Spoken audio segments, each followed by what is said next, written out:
Hi, everybody. Welcome back to Dem Talk America, brought to you by TigerEye Design. We have an anniversary this weekend. It's the 14th anniversary of the Affordable Care Act, which continues to be a lifesaver for millions of Americans.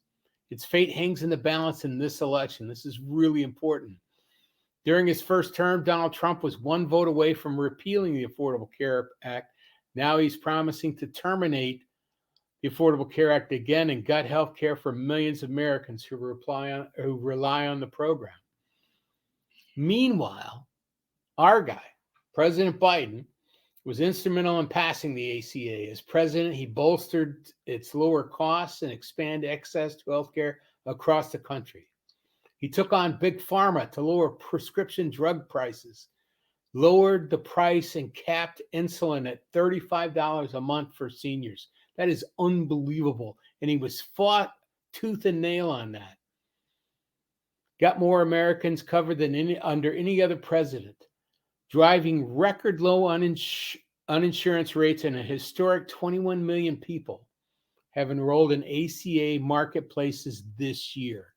That is extraordinary, folks. Fighting to protect and strengthen Medicare, which I'm on, which I really appreciate, and expanding access to mental health care. Just a couple of things we're celebrating this weekend: the ACA Affordable Care Act, and we're excited. I want you guys to watch this video. This is where the United Steelworkers are at right now, and to know that you're not alone. The steel workers are out there, the machinists are out there, the auto workers are out there. Joe Biden has union support, and this ad right here from the steel workers is absolutely spectacular. Joe Biden is the most pro-union president that I've ever seen. He is definitely for the middle class, always pro-union. Standing with union people on the front line. I believe that President Biden believes in all of us. I support Joe Biden because he is interested in people like me having a unionized job. President Biden has protected retirement securities for seniors like me. Not only did President Biden protect the pensions at my plant, he was able to protect the pensions for over 120,000 steelworker members. President Biden and his policies brought over 800,000 manufacturing jobs back. So the infrastructure bill and the CHIPS and Science Act is going to be huge. He signed a once-in-a-generation infrastructure law that keeps my plant running. He supported unions, and now I got a voice in my workplace. Joe Biden believes in us, and we believe in him. That's why I'm with Joe. I'm with Joe. I'm with Joe. I'm with Joe.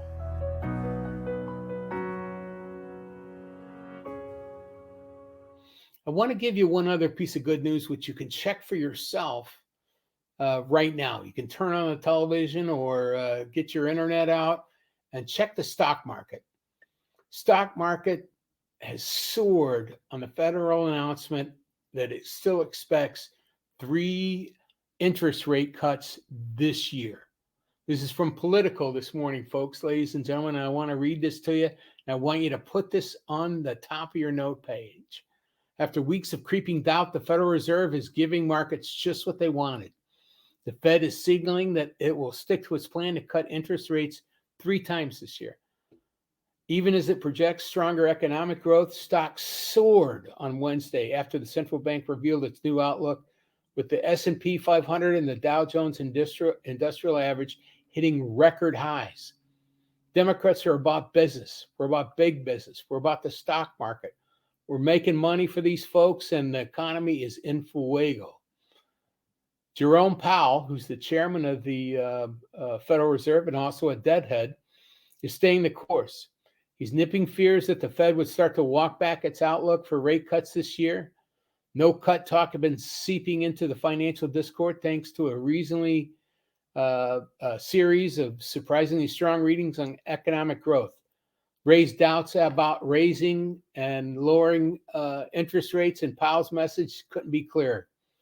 This is an economic and financial win-win, is that the Fed is still proceeding with caution, but not backtracking after January and February's hotter than expected inflation reports. The Fed won't ignore bad news, but it won't overreact. Did I mention if you check your Bureau of Labor Statistics pad, we added 235,000 jobs in January. We're doing really well. Joe Biden, Kamala Harris, they're doing really well. And it's clear that the Federal Reserve is listening and getting things done at the direction of Joe Biden.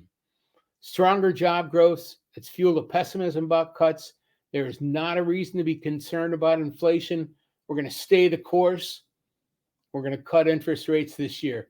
This has been Dem Talk America. Ed Emerson, I want to thank you guys for checking in.